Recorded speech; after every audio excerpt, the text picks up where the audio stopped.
Yo, it's Guido coming at you with the Tactics Talk. Welcome back, guys. Thanks for tuning in this episode of World of Tanks.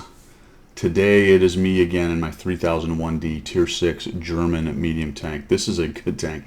All these 3000 series tanks are actually pretty dang good. I really enjoy this one at Tier 6. Has a relatively low alpha gun at 135, which is interesting for the Germans. Once you get past Tier 6 into the 7s and above, they actually have a little bit more hard-hitting guns. But this one's more of a pew-pew. Kind of a Panther prototype thing, or at least one of the tanks that were competing for that particular job when they were developing. We are here on Province, spawned in to the south side, the spawn point in the southwest with a south cap. And I'm going to cross over to the other side. I've talked about this before on Province. I almost always go across the other side. There's really no reason to sit and camp on your side. You know what? Because somebody will do it.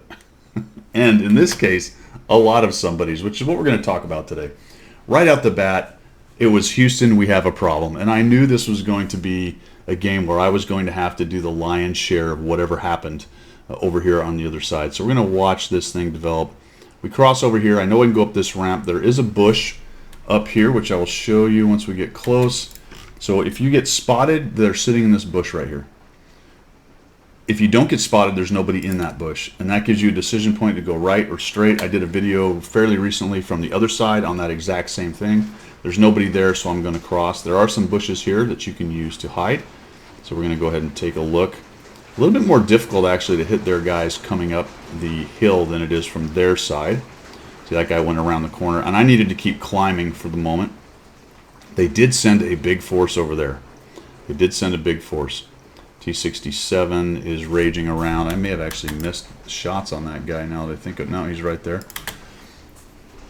And we'll keep on pushing up. Keep on keeping on. So it's just myself and an M4A1 over here. So what I have to be careful about is getting bum rushed over here. It's a little bit surprising they didn't put anybody down here, but that's good for me. There we go. So we got guys crossing. We'll go ahead and hit the M4. Hit him again. Put him on fire. Very nice. Going to get a bunch of hit points out of that. That works for me. Now we're just looking for shots as they cross. Now see, what's interesting here is the enemy team did send a very large force across the other side, unlike ours, who sent a bunch of guys to camp. And to a large extent, that's actually helping us a bit. A couple shots that don't get any damage, because they're keeping them stuffed. Now, this was an interesting push. You rarely see this, and it probably has a lot to do with the COVID hermits. With 3 or 4 tanks on the middle ramp is pretty unusual. So I need to come up here and clear out this part a little bit and see if they start moving around. No, nothing going on. You see the AT-2 has finally come up, the Stoke 3, and they are kind of working over our campers over there. We start pushing in. We're just looking for shots. I really need them to come up top there, but they're not doing it. So let's get a little bit more altitude. There's a KV-2 down below. He's taking some hits. Sometimes you're going to see guys camping right here waiting for you. So I'm kind of looking. Is there anybody right here? Doesn't appear to be, and that means I can get around into this little nook right here. And this is a great firing position for shredding guys that are sitting over on this other side. So we'll drop one on him. He's running through. Make him go away. Now we've got a M4A1 that goes into, I think, the dead Hulk actually right next to him. Or maybe now it just hit the ground. That looks like a piece of bush or something there, isn't it? Nope, that one hit the ground. These two guys are still sitting in that middle ramp right there, doing not much of anything. Pretty accurate gun on this. Sneak one right there into him. T20 and 40 TP are still sitting there. And we've created a pretty good advantage at this point. We're 6-4. We haven't had any kind of resistance up top here, and we're absolutely shredding them from the other way.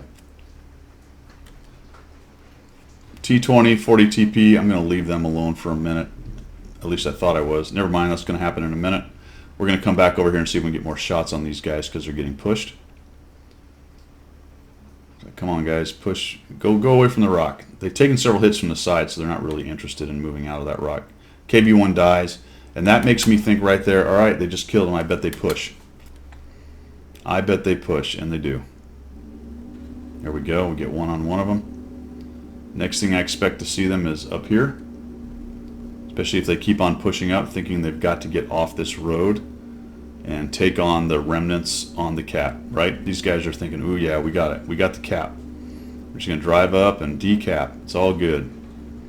Boom, there's another fire. Sweet. And I figured the T-20 can be handled by the Chinook and the Arty. And if I've got to go back, I will. What I want to do now is start cleaning up this upper area. We'll go past the Stug. Little auto aim on him. We'll hit him once. We'll keep on going. Hit him twice. Cover up. Swing back around. Ah, that one hit the ground. Clearly my Chinook can take that guy, right? So we'll just start taking out Arty. Oh, we found a tank in here. There's another Arty. We'll go around this dude. Always trying to kill himself. Looks like he wants to shoot into the rock. Or he's tracked, I don't know. I get hit by my own artillery. And now we've got to find the JPZ-4. I'm stunned. Wait a minute. There we go. Down he goes. 5 kills. 2,484. And all we've got left is a T-20.